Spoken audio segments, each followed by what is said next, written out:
Welcome sa aking Okada Manila Vlog Tour Part 8. At samahan niyo ako ngayon dito sa Okada Manila para libutin natin ang Retail Boulevard.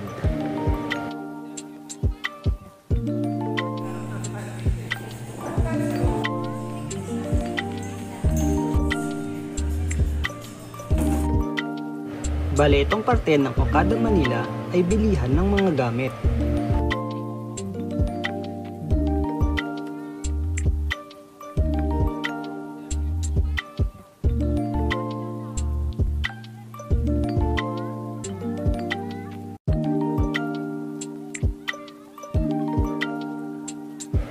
Available ang mga touchscreen na LED para makita nyo ang mapa ng Okada Manila.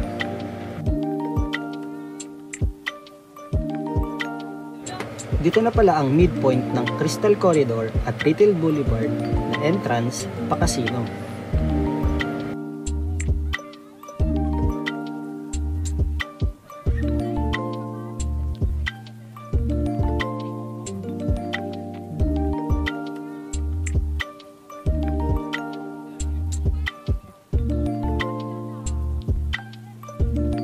So yun lang guys, see you on my next vlog.